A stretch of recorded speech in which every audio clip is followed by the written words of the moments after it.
Ciphers of Time, Awakening the Legacy. Chapter 19, Haunting Memories. Manu's breath came in ragged gasps as he pushed his body to its limits through the rugged terrain. His mind raced with thoughts of Shantanu. Brave, impulsive Shantanu. Shantanu, Manu's voice echoed, a desperate plea amidst the sprawling wilderness. Shantanu, please.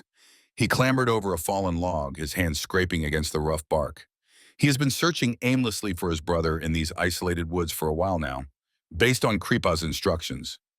He called out his brother's name one last time, the hope in his voice fading. The stillness that greeted him was a stark reminder of the futile effort. Manu slumped against a tree, the bark biting into his back through his sweat-soaked shirt. With a deep, steadying breath, he pushed himself upright. There was no choice but to return to Kripa's camp and seek his guidance. As he approached the camp, the smell of burnt earth and the sharp tang of spilled blood filled his senses. He surveyed the aftermath of a battle he had just missed, a scene of destruction indicating fierce fighting and ruthless attacks. Bodies littered the ground, staining the earth with their blood. Kripa! The sight that met him was a confirmation of his worst fears. Kripa, the wise immortal, was being led away, his head bowed under the grip of Ashwathama's men. Malini! Manu's concerns surged as he saw her lying wounded amidst the wreckage of battle.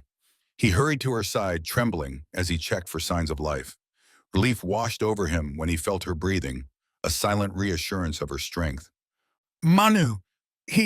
Malini's words faded into a raspy whisper before she succumbed to unconsciousness.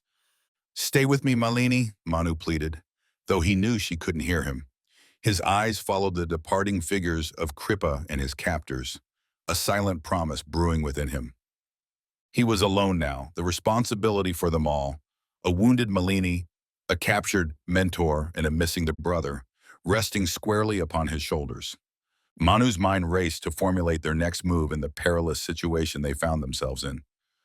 Focus, he muttered to himself. He rose, his eyes scanning the devastation. Smoldering fires, fallen weapons, the remnants of mystical energies still crackling faintly in the dark corners. Kripa and Shantanu relied on him to find them. He whispered into the void, as if saying the words aloud could summon his brother from the shadows. I won't fail you. Manu was bewildered by Kripa's defeat in battle. The idea of powerful Ashwathama who could overpower Kripa sent shivers down his spine. Together, with a few remaining crew members, they gave first aid to the seriously injured and reorganized their shelter. They let the wounded rest.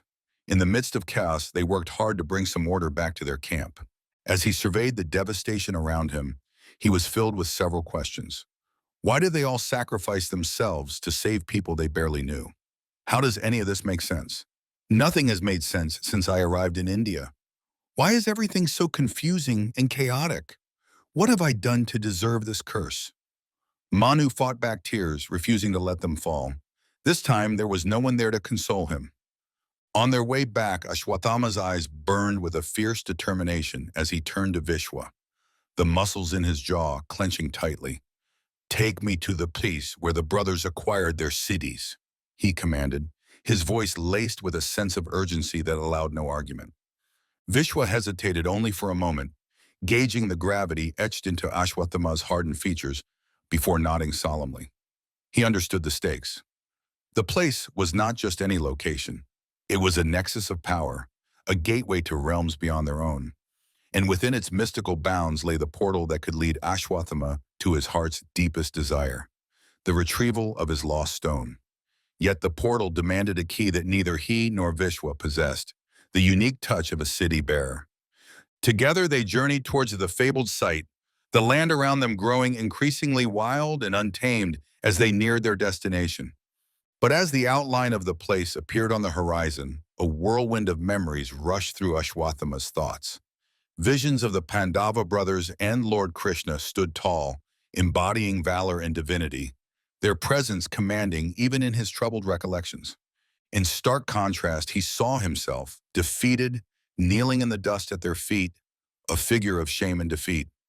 A fresh wound on his forehead marked where the precious stone had once lain. The pain of its removal seared through him afresh with each replay, the humiliation fresh and raw.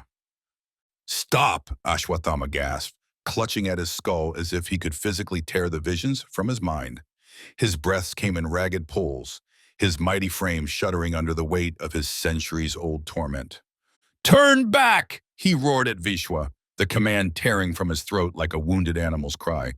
Return to our ashram, now!